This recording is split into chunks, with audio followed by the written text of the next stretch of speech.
नमस्कार दोस्तों, knowledge team और सेंटर ऑफ लर्निंग में आपका स्वागत है। आपके एग्जाम प्रिपरेशन को और बेहतर बनाने की तरफ एक कदम।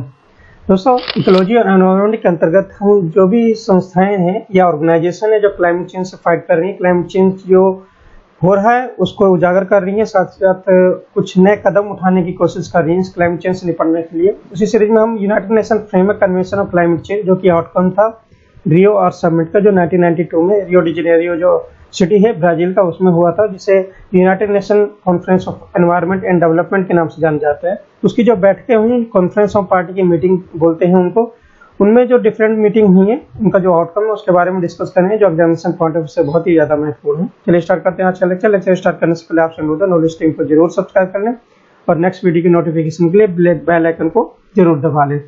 इसी क्रम में हमने जो डिफरेंट कॉन्फ्रेंस ऑफ पार्टी की मीटिंग कुछ डिस्कस कर ली थी पिछले लेक्चर में। आज हम स्टार्ट करेंगे जो 2009 में कॉन्फ्रेंस ऑफ पार्टी की 15th मीटिंग हुई थी, जो कोपेनहेगन डेनमार्क में हुई थी, जो कि कैपिटल है डेनमार्क की कोपेनहेगन। वहां पर ये पार्टी आयोजित की गई थी 2009 में। इसे कॉन्फ्रेंस ऑफ पार्टी की 15th मीटिंग बोला जाता है। वहीं CMP यानी ये जो conference of party of meeting to Kyoto protocol, उसकी 5th मीटिंग थी। इस तरीके से ये दोनों मीटिंग एक ही जगह आयोजित की गई थी, side by side.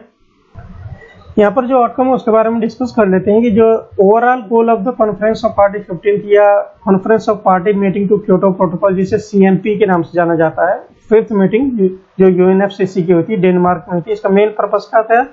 To establish an ambitious global climate agreement, मतलब एक एम्बिशियस ग्लोबल क्लाइमेट एग्रीमेंट को जो है ना फाइनलाइज करना है फ्रॉम द पीरियड ऑफ 2012 के बाद का। ये 2012 बहुत ही ज़्यादा इंपॉर्टेंट डेट है, क्योंकि जो क्योटो प्रोटोकॉल 2005 में लागू हुआ था, जब हमने पढ़ा था कॉन्फ्रेंस ऑफ पार्टी की मीटिंग जो मॉन्ट्रियल कनाडा में हुई थी, उसके पश्चात तो वो जो पीरियड है उसमें कमिटमेंट पीरियड था 2008 से 2012 का 5 साल का कमिटमेंट पीरियड था, और उनमें 5% को ग्रीन हाउस गैस एमिशन को रिडक्शन करने का टारगेट था 2090 के लेवल का। तो 2012 के बाद जो स्टार्ट होता है second commitment period Kyoto protocol का स्टार्ट होता है। तो उसी क्रम में जो भी एम्बिशियस ग्लोबल क्लाइमेट एग्रीमेंट है उसको यहाँ पर एक टारगेट रखा गया था स्टैब्लिश करने के, कि उसके पश्चात हम क्या क्या टारगेट रख सकते हैं। यहाँ पर इंपॉर्टेंट चीज़ है कि फर्स्ट जो टारगेट पीरियड है क्योटो प्रोटोकॉल का 2012 में समाप्त हो रहा है। तो 2012 के बाद में क्या होना है उसकी जो लक्ष्य है उसको यहाँ पर रखने का एक प्रयास किया गया था। The legally binding agreement could not be arrived in Conference of Party 15th और CMP 5। लीगली बाइंडिंग यानी कानूनी रूप से बाध्यकारी समझौता इस मीटिंग के दौरान नहीं आ पाया था, क्योंकि there is a conflict between the developed country and the developing country. जो भी कलह हो रहा था विकसित और विकासशील देशों के बीच में, उनके बीच में कलह के कारण ही जो लीगली बाइंडिंग एग्रीमेंट नहीं पहुंच पाए कि 2012 के बाद हम क्या प्रयास करेंगे क्लाइमेट चेंज से निपटने के लिए। This Copenhagen meeting of Conference of Party came to an agreement with an agreement known as Copenhagen Accord। ये कोपेनहेगन समझौते के साथ ये सम्मेलन समाप्त हुआ। तो ये कोपेनहेगन समझौता क्या है, जो कि आउटकम था कोपेनहेगन में कॉन्फ्रेंस ऑफ पार्टी की 15th मीटिंग हुई थी और CMP 5 हुई थी और UNFCCC की। तो जान लेते हैं कोपेनहेगन अकॉर्ड क्या था। बेसिकली ये 5 नेशन का अकॉर्ड था, यानी 5 देशों के बीच में समझौता था। बहुत इंपॉर्टेंट है। कोपेनहेगन अकॉर्ड में how many countries are including in the Copenhagen accord? तो देयर आर 5 कंट्रीज बेसिकली, जिसमें से ग्रुप अगर डिवाइड करें तो बेसिक कंट्रीज और US के बीच में समझौता था। बेसिक कंट्रीज में ब्राजील, साउथ अफ्रीका, इंडिया और चाइना का नाम आता है। तो यहीं पर ही कोपेनहेगन जो कॉन्फ्रेंस ऑफ पार्टी की 15th मीटिंग डेनमार्क में हुई थी 2009 में, यहीं से एक कॉन्सेप्ट निकल के आता था बेसिक कंट्री, यानी ब्राजील, साउथ अफ्रीका, इंडिया और चाइना।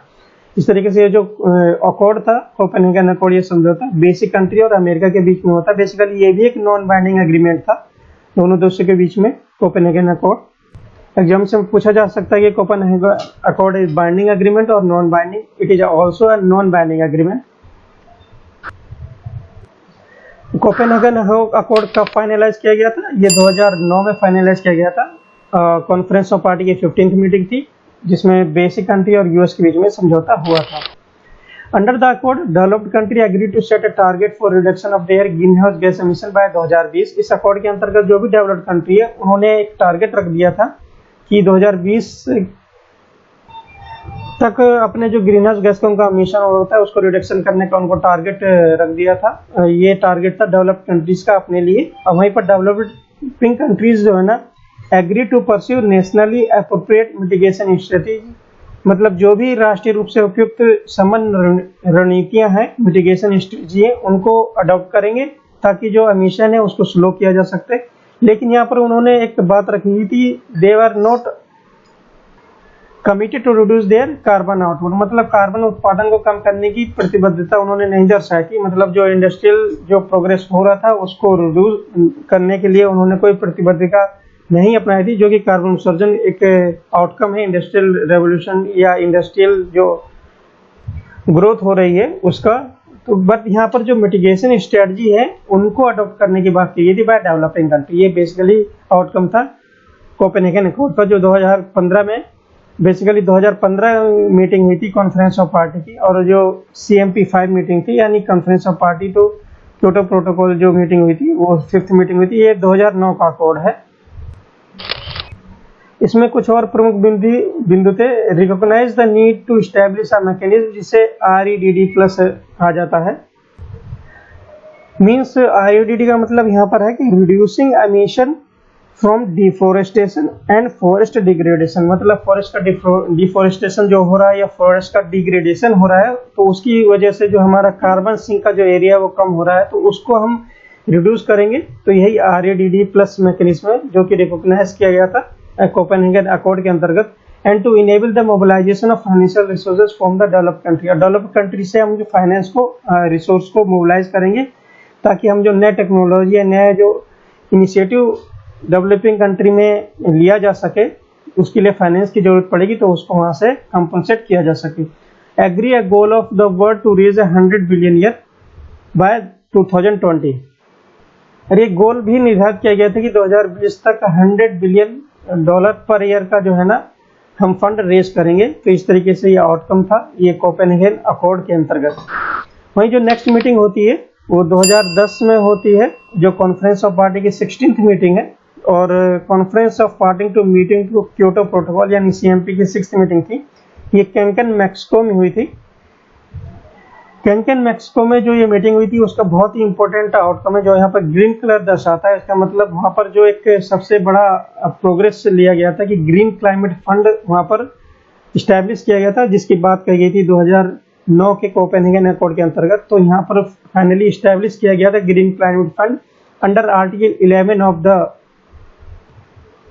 द कन्वेंशन, जो भी आर्टिकल 11 कन्वेंशन के अंतर्गत जो भी ये कैंकन मैक्सिको में कन्वेंशन हुआ था उसके अंतर्गत ग्रीन क्लाइमेट फंड का निर्माण किया गया था, और इसका जो क्वांटिटी निर्धारित की गई थी 100 बिलियन पर एनम, ये $, इसके जो ग्रीन क्लाइमेट फंड है उसमें अमाउंट निर्धारित किया गया था।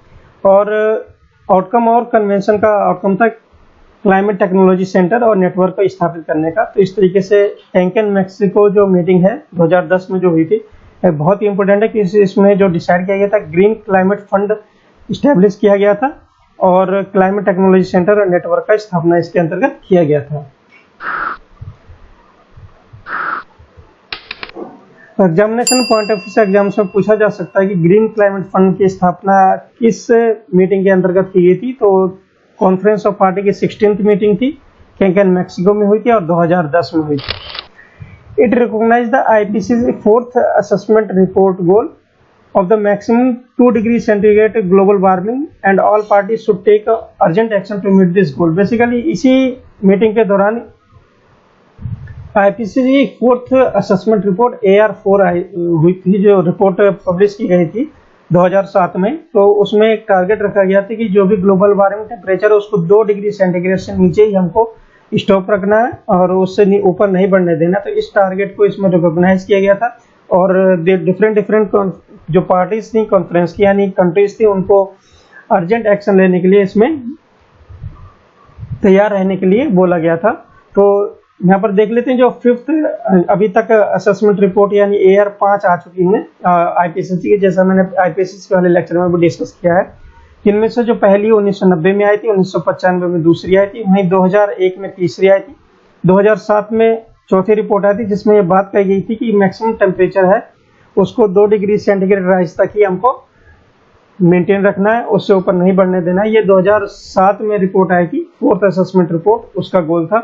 और नेक्स्ट फिफ्थ रिपोर्ट 2014 में आई थी, जो 2015 का पेरिस एग्रीमेंट हुआ था उसकी बेसिस बनी थी ये रिपोर्ट, जैसा डिस्कस किया था मैंने। और नेक्स्ट जो रिपोर्ट है वो ARC को 2022 में आने की संभावना है। तो इस तरीके से यहाँ रिपोर्ट के बारे में डिस्कस किया।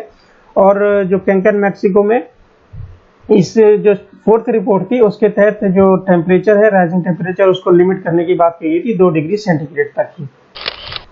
जो नेक्स्ट मीटिंग, इंपोर्टेंट मीटिंग 2011 में होती है, जो कॉन्फ्रेंस ऑफ पार्टी की 7th मीटिंग होती है। और conference of party to meeting to Kyoto protocol, जिसे CMP 7 के नाम से जाना जाता है, वो 7th मीटिंग ही हुई थी।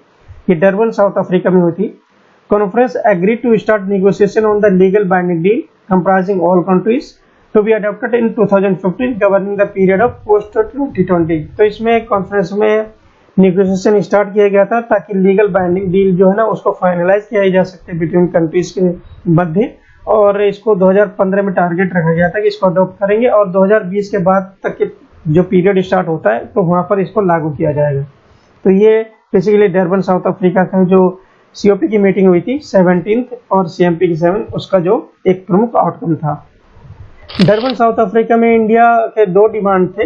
ये एक था principle of equity remain intact in any new climate regime, मतलब जो भी एक जलवायु परिवर्तन से निपटने के लिए जो भी अगर लीगली बाइंडिंग डील होती है, एग्रीमेंट होता है, उसमें प्रिंसिपल ऑफ इक्विटी को ध्यान में रखा जाएगा, फोकस में रखा जाएगा। और new global deal to be launch after 2020, यानी 2020 के बाद ही उसको एग्रीमेंट को हम लागू करेंगे। तो प्रमुख बात थी इंडिया की तरफ से। कहाँ? डरबन साउथ अफ्रीका में जो कॉन्फ्रेंस ऑफ पार्टी की 70th मीटिंग हुई थी। यहाँ पर एक प्रमुख बात थी कि एग्रीकल्चर विच कंट्रीब्यूट्स 14% यानी 14% के आसपास जो ग्लोबल ग्रीन हाउस गैस का एमिशन होता है, प्रोडक्शन होता है, उसका 14% के आसपास एग्रीकल्चर कंट्रीब्यूट करती है। तो उसको इस क्लाइमेट चेंज की जो भी डील हो रही है उसके अंतर्गत लाने के लिए बात की गई थी डेवलप्ड कंट्री द्वारा। इस जो कॉन्फ्रेंस हुआ था, कॉन्फ्रेंस 17th और जो कि 2011 में हुआ था। तो एक इम्पोर्टेंट बिंदु है इस कॉन्फ्रेंस का आउटकम का कि agriculture should be also put into the preview of this agreement, और जो भी बाइंडिंग लीगली एग्रीमेंट होता है उसमें एग्रीकल्चर को भी इंक्लूड किया जाए, क्योंकि एग्रीकल्चर 14% के आसपास ग्रीन हाउस गैस एमिशन के कंट्रीब्यूशन करती है। वहीं पर it establish a second commitment period. ये सेकंड कमिटमेंट पीरियड जो क्योटो प्रोटोकॉल है, फर्स्ट जैसे हम जानते हैं 2008 से 2012 तक इसमें शामिल था। वहीं सेकंड कमिटमेंट पीरियड जो कि 2013 जनवरी से स्टार्ट होगा, इस पर एक बात की गई थी और सेकंड कमिटमेंट पीरियड को स्टैब्लिश किया गया था। लेकिन जापान, रशिया और Canada refuse to join the second commitment period under the Kyoto protocol. ये 3 कंट्रीज थी और कुछ और भी कंट्रीज शामिल थी, खासकर न्यूजीलैंड की अगर आप बात करते हैं, न्यूजीलैंड वगैरह। तो इस तरीके से कुछ कंट्रीज थी जो कि सेकंड कमिटमेंट पीरियड के अंतर्गत, क्योटो प्रोटोकॉल के अंतर्गत जो भी इसका सेकंड कमिटमेंट पीरियड था उसके अंतर्गत आने से उन्होंने मना कर दिया था।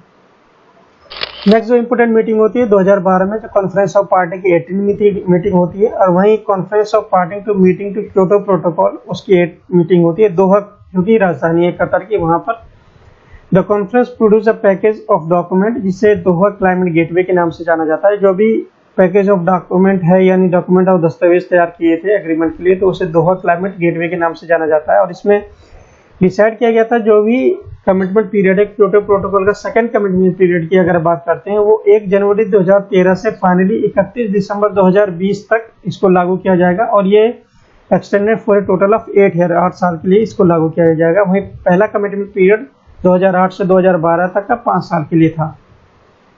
तो it is a outcome of Doha Qatar meeting of conference of parties.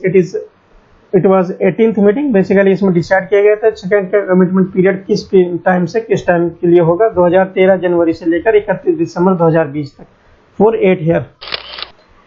तो क्योटो प्रोटोकॉल मैकेनिज्म, जो भी हमने क्योटो प्रोटोकॉल में मैकेनिज्म देखी गई थी उनको पढ़ा था, जैसे क्लीन डेवलपमेंट मैकेनिज्म या ज्वाइंट इम्प्लीमेंटेशन या इंटरनेशनल एमिशन ट्रेडिंग, वो सभी लागू होंगी सेकंड कमिटमेंट पीरियड में भी।